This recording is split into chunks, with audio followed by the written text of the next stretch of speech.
अस्सलाम वालेकुम dear students, क्या हाल चाल है जी? ठीक ठाक हैं। आज हमने चैप्टर नंबर 12 के न्यूमेरिकल्स स्टार्ट करने हैं।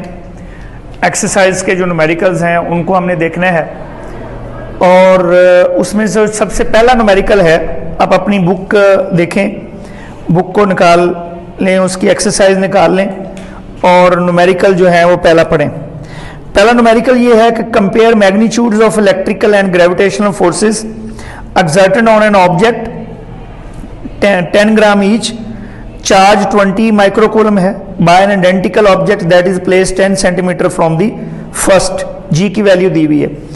ये इसमें करना क्या है कि दो मैसेज हैं, दो बॉडीज हैं, M1 और M2, उनकी मैसेज 10 ग्राम है, ठीक है। इसको किलोग्राम में बदल लें तो 0.01 kg आ गया, 1000 पे डिवाइड कर लें। दोनों बॉडीज के ऊपर चार्ज भी दिया हुआ है, यानी ये दो बॉडीज हैं 10 ग्राम ईच सपोज, और इनके दरमियान 10 सेंटीमीटर डिस्टेंस है और इन दोनों की मैसेज सेम है, दोनों पे चार्ज सेम है। दोनों पे चार्ज कितना है? 20 माइक्रोकूलम। माइक्रो कितना होता है? 10⁻⁻⁶। यानी दोनों बॉडीज के ऊपर दोनों बॉडीज की मैसेज भी हमें पता चल गई, दोनों के चार्ज भी हमें पता चल गए। K की वैल्यू इतनी होती है 9.9 × 10⁻⁹ न्यूटन मीटर पर कूलम स्क्वायर। G की वैल्यू इतनी होती है। R जो है वो कितना है? 0.1। इसकी खैर हमें जरूरत भी नहीं है। तो आपने करना क्या है? इलेक्ट्रिक फोर्स और ग्रेविटेशनल फोर्स को कंपेयर करना है। कंपेयर करने का मतलब ये है कि हम इनके दरमियान इनकी रेशो फाइंड आउट करेंगे। तो इलेक्ट्रिक फोर्स और ग्रेविटेशनल फोर्स की रेशो हमने फाइंड करनी है। इलेक्ट्रिक फोर्स कूलम्स लॉ के मुताबिक क्या होती है? K/Q1 Q2 over R square. Gravitational force Newton law के मुताबिक क्या होती है? G(m1 m2 over R square. R square से कैंसिल हो जाएगा। तो हमने ये K की वैल्यू पुट की, Q1 और Q2 की वैल्यू पुट कर दी, इसी तरह से ये G की वैल्यू है और ये M1 और M2 की वैल्यू पुट कर दी। इन सबको सॉल्व किया तो सॉल्व करने के बाद हमें क्या आंसर आया? 5। हमारे पास क्या आंसर आया जी?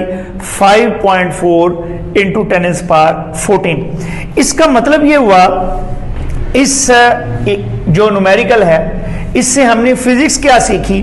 फिजिक्स ये हमने सीखी, और जो हमने पढ़ा भी था जब हमने ग्रेविटेशन और इलेक्ट्रिक फोर्सेस को कंपेयर किया था, तो उसमें भी हमने ये देखा था कि हमने कहा था कि इलेक्ट्रोस्टैटिक फोर्स जो है it is very strong as compare to gravitational force. तो ये न्यूमेरिकल भी उसका जीता जागता सबूत है। आप इसमें देख लें कि अगर मैं इसको इधर ले जाऊं कि इलेक्ट्रिक फोर्स जो है, अगर ऐसे लिख लें, electric force is equal to 5.4 × 10⁻14 × Fg। इसका मतलब ये हुआ कि अगर F ग्रेविटेशनल फोर्स जो है वो अगर 1 न्यूटन है तो आप इसमें 1 पुट करें तो आपको नजर आएगा कि जो इलेक्ट्रिक फोर्स है वो 5.4 × 10⁻14 न्यूटन है, यानी उनका आपस में कोई कंपैरिजन नहीं है। So electric force, electrostatic force is very very strong as compare to gravitational force. तो ये आपका पहला न्यूमेरिकल था। अब आ जाए जी दूसरे न्यूमेरिकल के ऊपर, ठीक है। दूसरे न्यूमेरिकल में इधर डायग्राम बनी भी हुई है, लेकिन एक दफा मैं फिर आपको बना के दोबारा समझा देता हूं कि ये क्योंकि थोड़ा सा लेंथी न्यूमेरिकल है। इसमें बेटा देखें कि हमारे पास ये दो चार्जेस हैं, कौन कौन से इधर बना लें। ये दो चार्जेस हैं Q1 और Q2। Q1 1 माइक्रोकूलम है और Q2 जो है ये -1 माइक्रोकूलम है। ठीक होगी बात? इस तरह से यहां एक चार्ज और पड़ा हुआ है, वो है Q, ठीक है। वो कितना है? 4 माइक्रोकूलम है। 4 माइक्रोकूलम है जी। आपने करना क्या है? Q1 और Q2 जारी बात है किस पर फोर्स लगाएंगे? Q पर फोर्स लगाएंगे, तो इनकी नेट फोर्स निकालनी है। अच्छा, ये वाला डिस्टेंस R1 दिया हुआ है 1 मीटर, ये वाला भी डिस्टेंस R1 दिया हुआ है R2 कह लें 1 मीटर। यहां से उन्होंने ये 0.80 मीटर दिया हुआ है, ये जो है ये 0.60 मीटर दिया हुआ है, ठीक है जी। अच्छा, अब ये देखो जरा गौर से, जरा देखो कि एक चार्ज दूसरे चार्ज के ऊपर फोर्स लगाएगा दोनों को मिलाने वाली लाइन की डायरेक्शन में। अब ये भी पॉजिटिव है, ये भी पॉजिटिव है, तो दोनों क्या करेंगे? रिपेल। लो ये दोनों करेंगे रिपेल, ये होगी F1 फोर्स, ये कौन सी होगी जी, F1 फोर्स होगी। मैं अगर इसे इसमें देखें, अगर यहां से मैं इसको ऐसे बना लूं, ये F1 फोर्स होगी, ठीक होगी बात। अब दोनों को मिलाने वाली लाइन की डायरेक्शन में ये चार्ज भी पॉजिटिव है, ये भी पॉजिटिव है, दोनों रिपेल करेंगे, तो ये चार्ज इसे क्या करेगा, रिपेल करेगा इस डायरेक्शन में। अच्छा, अब ये नेगेटिव है और ये पॉजिटिव है, ये चार्ज इसे क्या करेगा, अट्रैक्ट करेगा किस डायरेक्शन में, इस डायरेक्शन में, दोनों को मिलाने वाली लाइन की डायरेक्शन में। इसका मतलब ये हुआ कि ये F2 हो गई,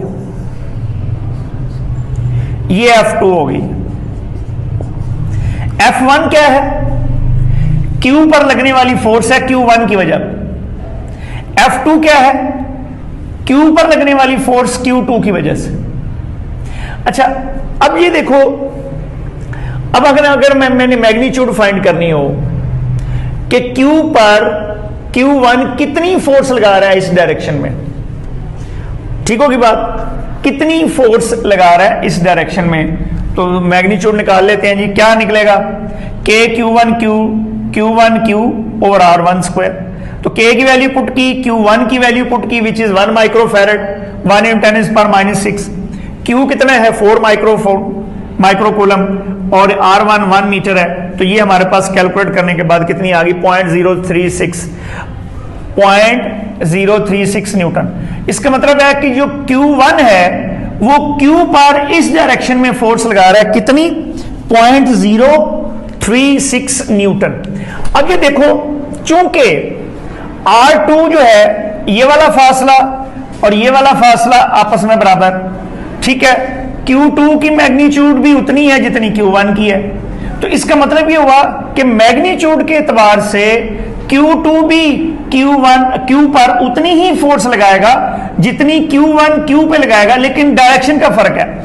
ये चूंकि दोनों सिमिलर चार्जेस हैं तो ये रिपेल करेंगे, ये नेगेटिव है और ये पॉजिटिव है, तो ये इस डायरेक्शन में इसे अट्रैक्ट करेगा, क्योंकि एक चार्ज दूसरे के ऊपर फोर्स लगाता है दोनों को मिलाने वाली लाइन की डायरेक्शन में। तो फिर Q2 किधर अट्रैक्ट करेगा, इधर, जैसे मैंने ये बना दिया इधर। बात समझ में आ गई। अब चूंकि मैंने कहा मैग्नीट्यूड चार्जेस की सेम है तो फोर्स की मैग्नीट्यूड भी सेम ही निकलेगी। तो K Q2 F2 क्या है, the force exerted by Q2 on Q, तो वो किसके बराबर आ गया जी, ये वो भी उतनी ही निकल आएगी, दोनों की डायरेक्शन का फर्क है। अब बेटा अगर तो इन दोनों वेक्टर्स की डायरेक्शन होती सेम तो दोनों की नेट फोर्स क्या आ जाती, दोनों की नेट फोर्स हम दोनों को ऐड कर देते, लेकिन चूंकि दोनों की डायरेक्शन सेम नहीं है, F2 की डायरेक्शन इधर है ये वाली, F1 की डायरेक्शन इधर है, तो फिर हम इन दोनों फोर्सेस की हमने निकालनी है रिजल्टेंट। तो रिजल्टेंट निकालने के लिए हम मेथड इस्तेमाल करेंगे addition of vectors by rectangular components, जो आपने फर्स्ट ईयर में चैप्टर 2 के अंदर पढ़ा था। उसके लिए बेटा हमें, क्योंकि इनका अगर हम इसे फर्ज कर लें, ये रेफरेंस एक्सिस है लेट्स से, इसके लिए हमें ये एंगल चाहिए और इसको रेक्टेंगुलर कंपोनेंट्स में डिवाइड करने के लिए ये एंगल चाहिए, ठीक है। तो उसके लिए फिर हम क्या करते हैं, ये वाला एंगल और ये वाला एंगल मालूम कर लेते हैं। चूंकि ये देखो ये वाला डिस्टेंस और ये वाला डिस्टेंस सेम है, इस तरह से ये वाला डिस्टेंस 0.860 और ये वाला डिस्टेंस चूंकि सेम है तो ये एंगल सेम ही निकलेंगे, कोई ऐसा मसला नहीं है। ये एंगल हम क्यों निकाल रहे हैं, इसलिए कि ये देखो, अगर ये देखो जितना ये एंगल होगा उतना ही ये एंगल होगा, हमें ये एक्स एक्सिस के साथ एंगल आ गया ये वाला, जितना ये वाला एंगल होगा उतना ही ये वाला एंगल होगा, ऑल्टरनेट एंगल्स है। बात समझ में आ गई। तो इसलिए अगर हम ये एंगल निकाल लें, एक ही दफा निकाल लें, क्योंकि ये डायमेंशन सेम है, ये वाला डिस्टेंस, ये वाला डिस्टेंस, ये और ये सेम है, ये इस राइट एंगल ट्रायंगल में ये दोनों एंगल सेम निकलेंगे। इसका मतलब है F2 का इस रेफरेंस एक्सिस के साथ एंगल, एक्स एक्सिस के साथ एंगल, वो भी थीटा है और ये भी थीटा है।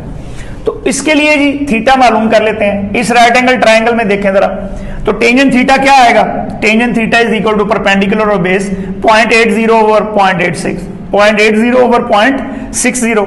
तो आप इसको कैलकुलेट करेंगे तो ये वाला जो एंगल है ये आ जाएगा 53 डिग्री।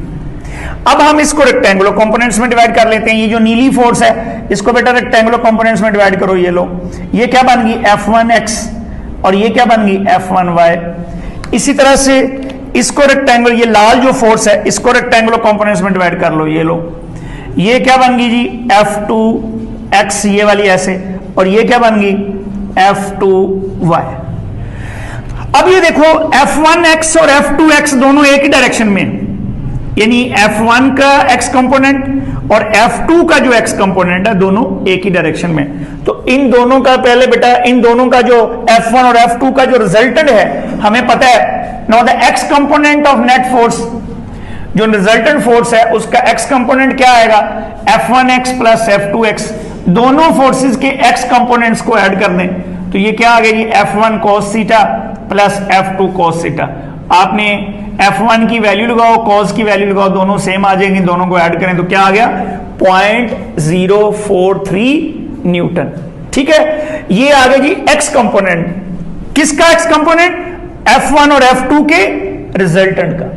ठीक है, अब हम निकालेंगे y कंपोनेंट, और y कंपोनेंट बेटा नजर आ रहा है, ये देखो ये जो नीली फोर्स है यानी F1 है, इसका y कंपोनेंट ऊपर की तरफ, इसका नीचे की तरफ। इसका मतलब ये दोनों एक दूसरे को क्या कर रहे हैं, कैंसिल कर रहे हैं। तो चूंकि F1 और F2 की मैग्नीट्यूड सेम है 0.036 न्यूटन, तो थीटा भी सेम है, इसलिए ये दोनों में कंपोनेंट क्या हो गया सेम। तो दोनों को काट के तो y कंपोनेंट क्या आ गया 0। तो हमने x कंपोनेंट भी निकाल लिया रिजल्टेंट का, y कंपोनेंट भी निकाल लिया। अब रिजल्टेंट कैसे निकालते हैं? दोनों के x कंपोनेंट का, दोनों के कंपोनेंट्स का स्क्वायर लेके अंडर रूट ले लें, fx square plus fy square under root. तो ये तो 0 है, तो कितना आ जाएगा 0.043 न्यूटन ही आ जाएगा।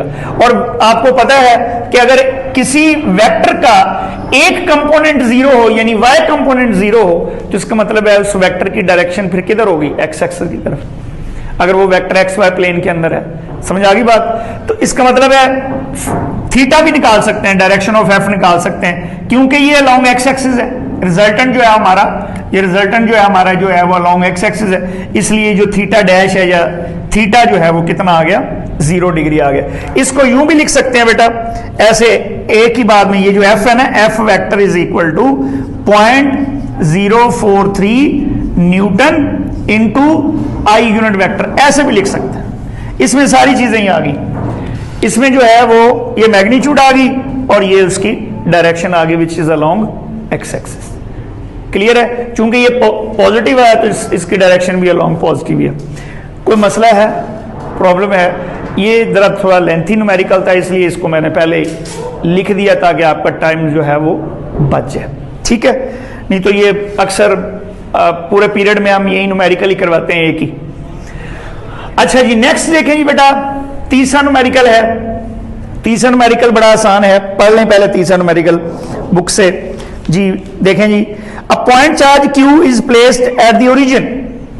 ले जी, एक पॉइंट चार्ज Q है ये वाला, ठीक है, -8 इंटू 10⁻⁸ कूलम, ये ओरिजिन पर पड़ा है और है ये नेगेटिव चार्ज यहां पर Q ओरिजिन पर पड़ा है। उसने कहा कि अलोंग z एक्सिस के अलोंग एक पॉइंट है P, ठीक है, जो कि ओरिजिन से 2 मीटर दूर है, वहां पर आपने इलेक्ट्रिक इंटेंसिटी मालूम करना है।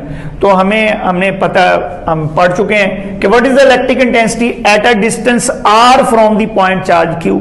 कितना होता है KQ/r² into r unit vector. r इसलिए यहां पर K लगाया क्योंकि आप अलोंग z एक्सिस, आपने वो जो पॉइंट है वो अलोंग z एक्सिस है, तो यहां K लगा दिया। तो बेटा वैल्यूज लगाओ, ये सारी वैल्यूज आ गई। अच्छा, माइनस यहां क्या ज़ाहिर कर रहा है कि इलेक्ट्रिक इंटेंसिटी, चूंकि ये नेगेटिव चार्ज है तो यहां पर अगर हम एक यूनिट पॉजिटिव चार्ज रखेंगे तो उसको क्या करेगा, अट्रैक्ट करेगा ना। तो इसका मतलब है कि इलेक्ट्रिक इंटेंसिटी की डायरेक्शन किधर होगी, टूवर्ड्स नेगेटिव z एक्सिस, यानी अगर z एक्सिस इधर है तो उसकी डायरेक्शन जो है वो किधर होगी, टूवर्ड्स द चार्ज होगी, यानी अलोंग नेगेटिव z एक्सिस। ये इसमें मामला है, ठीक है जी। ये नेगेटिव साइन ये शो कर रहा है कि the direction of electric intensity towards the negative z axis. ठीक होगी बात जी। उसके बाद नेक्स्ट क्वेश्चन है वो इधर जरा समझते हैं। ठीक है, इसको मैं मिटा रहा हूं।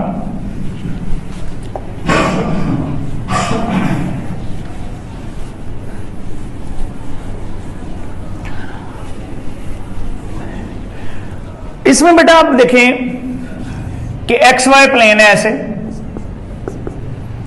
ठीक है, एक्स वाई प्लेन है। पढ़ लो जरा क्वेश्चन नंबर 3 जो है 4 sorry. Determine the electric field at the position R caused by the point charge Q placed at origin. ठीक है, एक पॉइंट चार्ज क्यू है विच इज इक्वल टू कितना है 5 × 10⁻⁶, 5 × 10⁻⁶ कूलम। ये जो चार्ज है जी, ये एक ऐसे पॉइंट पर पड़ा हुआ है जिसका पोजीशन वेक्टर 4i + 3j है। ये इस पॉइंट पर, इस पॉइंट का पोजीशन वेक्टर है, ठीक है। अब इसका मतलब है इस चार्ज की वजह से आपने इस पॉइंट पर इलेक्ट्रिक इंटेंसिटी मालूम करनी। तो ये पॉजिटिव चार्ज है, इसका मतलब है इलेक्ट्रिक इंटेंसिटी क्या होगी, अवे फ्रॉम दी चार्ज। ये इलेक्ट्रिक इंटेंसिटी की डायरेक्शन होगी। समझ आ गई बात? अच्छा, इसका मतलब है इलेक्ट्रिक इंटेंसिटी की डायरेक्शन उधर ही है जिधर आर की डायरेक्शन है, जिधर आर की डायरेक्शन है, ठीक होगी बात। अब यहां से यहां तक का डिस्टेंस कितना हो गया, जितनी आर की मैग्नीट्यूड है। तो आर की मैग्नीट्यूड क्या आएगी, इसका बेटा 4² + 3² √। ये कितनी आ गई 16 + 9 25 यानी 5। यहां से यहां तक डिस्टेंस कितना आ गया जी 5 मीटर, ठीक है। अब आपने इलेक्ट्रिक इंटेंसिटी इस पॉइंट पर मालूम करनी है इस चार्ज की वजह से इस पॉइंट पर। तो लो जी इलेक्ट्रिक इंटेंसिटी मालूम कर लेते हैं। E = K Q ये वाला चार्ज डिवाइड बाय यहां से यहां तक कितना डिस्टेंस r²। अब ये डायरेक्शन आ गई, E की डायरेक्शन किधर है, जिधर R की डायरेक्शन है। तो R यूनिट वेक्टर बेटा कैसे हासिल हो सकता है, किसी वेक्टर को उसकी मैग्नीट्यूड पे डिवाइड कर दें तो यूनिट वेक्टर आ जाता है कि नहीं, बिल्कुल आ जाता है। तो इसका मतलब है ये क्या बन गया फिर KQ/R³ आ गया इनटू R वेक्टर। अब वैल्यूज लगाओ, K की वैल्यू कितनी 9 × 10⁻⁹, Q की वैल्यू कितनी 5 × 10⁻⁶, R की वैल्यू कितनी अभी हमने फाइंड कर ली है, कितनी है 5³ और R की वैल्यू कितनी है 4i + 3j। अब इस सारे को हम करेंगे सॉल्व, और सॉल्व करने के बाद इससे मल्टीप्लाई कर देंगे, और इससे मल्टीप्लाई करने के बाद आंसर आ जाएगा 1440i जितना आपकी किताब में लिखा हुआ है प्लस 1080j, ठीक है, और ये न्यूटन पर कूलम। ये इतना आंसर बेटा ये जो सारा है ना ये 360 आता है। 360 को इससे मल्टीप्लाई करें तो ये आ जाएगा, इससे मल्टीप्लाई करें तो ये आ जाएगा। बात समझ में आ गई? इसमें आप कैलकुलेटर से कैलकुलेट कर सकते हैं, कोई इसमें मंत्र पढ़ने वाला या कोई मंत्र नहीं है जिसको समझना मुश्किल हो। क्लियर है जी? सिर्फ इसमें एक टेक्निकल नुक्ता ये है कि ई की जो डायरेक्शन है वो आर की डायरेक्शन में है। तो आर यूनिट वेक्टर जो है वो आर की डायरेक्शन को बता रहा है, और बेसिकली किसकी डायरेक्शन को बता रहा है, ई की। तो आर यूनिट वेक्टर को क्या लिख सकते हैं, एक vector divide by its magnitude. तो ये इसमें आप हल कर सकते हैं, ठीक है जी। चलें इसको भी मिटा देते हैं। पांचवा न्यूमेरिकल देखें जी। पांचवा न्यूमेरिकल जो है it's very very important numerical. Important तो ये वाले भी हैं, ये जो तीसरा और किया है ये बोर्ड में आए हुए हैं, तीसरा और चौथा भी, ठीक है। पांचवा जरा इनसे जरा दफा आया हुआ है। पांचवा न्यूमेरिकल ये है कि 2 पॉइंट चार्जेस Q1 कितना दिया हुआ है, Q1 = -1 × 10⁻⁶ कूलम, और Q2 दिया हुआ है 4 × 10⁻⁶, ठीक है। Q2 दिया हुआ जी 4 × 10⁻⁶ कूलम। एक पॉजिटिव है और एक नेगेटिव है, ठीक है। इनके दरमियान डिस्टेंस जो है वो है 3 मीटर, ठीक होगी बात। Find and justify the zero field location, यानी आपने एक ऐसा पॉइंट फाइंड करना है जहां पर इलेक्ट्रिक फील्ड जो है वो क्या हो, जीरो। ऐसा पॉइंट फाइंड करना है जहां इलेक्ट्रिक फील्ड जीरो। अब इसको जरा समझते हैं, ये थोड़े सा समझने से इस न्यूमेरिकल का ताल्लुक है।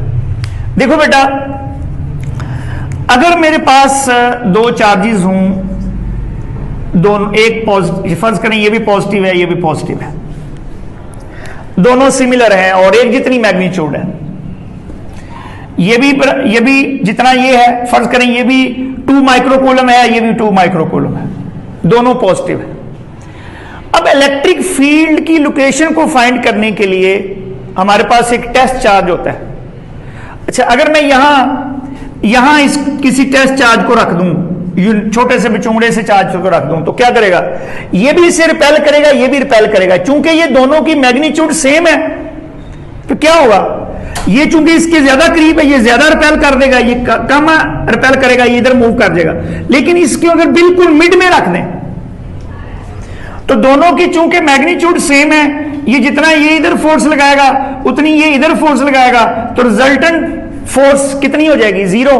तो आपको पता है इलेक्ट्रिक इंटेंसिटी किसके इक्वल होती है, फोर्स पर यूनिट चार्ज। तो अगर रिजल्टेंट फोर्स जीरो आ गई, इसका मतलब इलेक्ट्रिक फील्ड भी जीरो आ गई।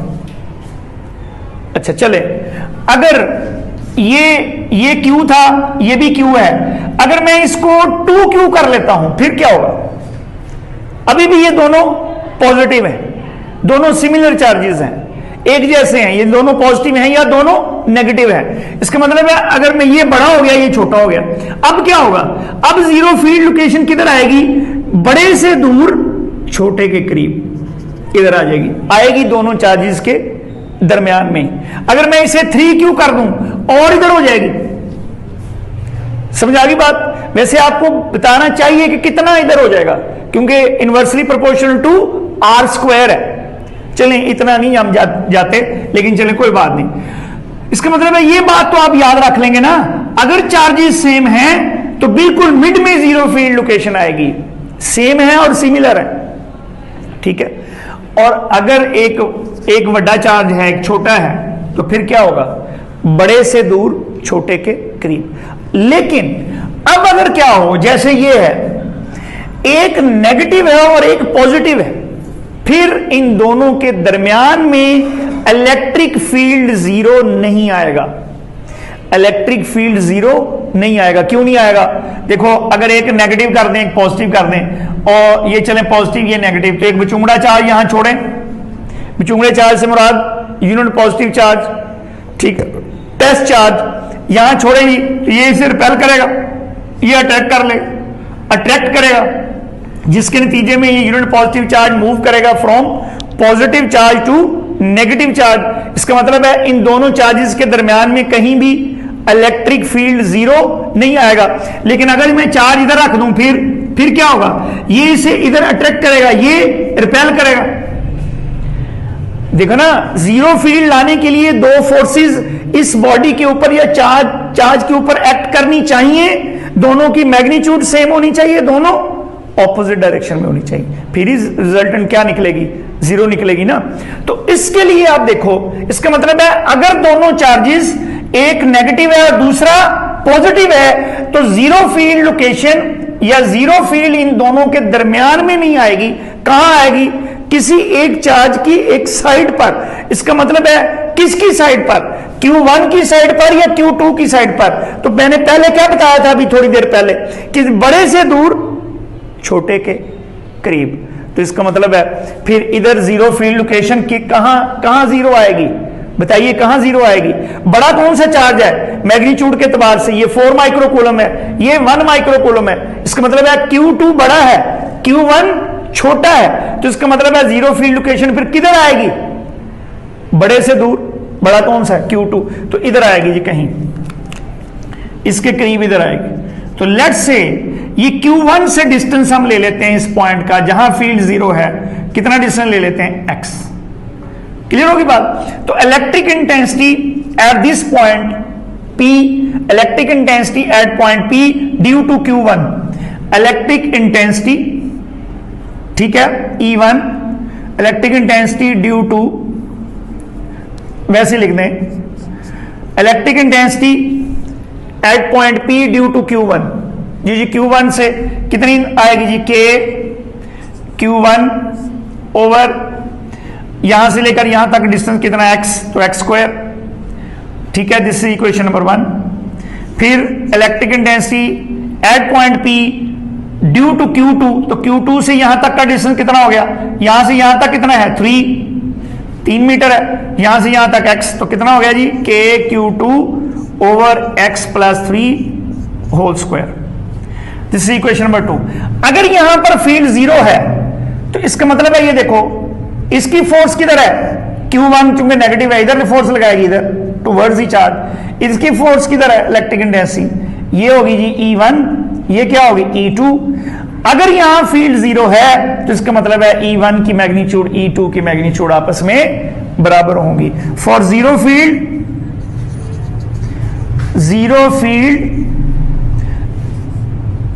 फील्ड एट P, तो क्या होगा जी बताओ, E1 की मैग्नीट्यूड बराबर होनी चाहिए किसके, E2 की मैग्नीट्यूड के।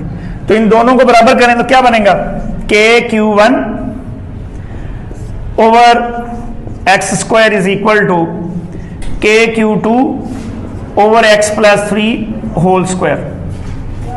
K से बेटा कैंसिल हो गया, Q1 की कितनी वैल्यू आई, कितनी है जी 1 इंटू 10 पावर। अब ये माइनस नहीं ले लेना, ठीक है, ये माइनस ही तो ये बता रहा है कि इसकी डायरेक्शन इधर है, तो ये प्लस ये बता रहा है कि इसकी डायरेक्शन इधर है, तो सिर्फ मैग्नीट्यूड ही ले ले। तो 1 इंटू 10 पावर माइनस 6 और x स्क्वायर, ठीक है, इज इक्वल टू ये कितना है 4 into 10 power minus 6 over x plus 3 whole square.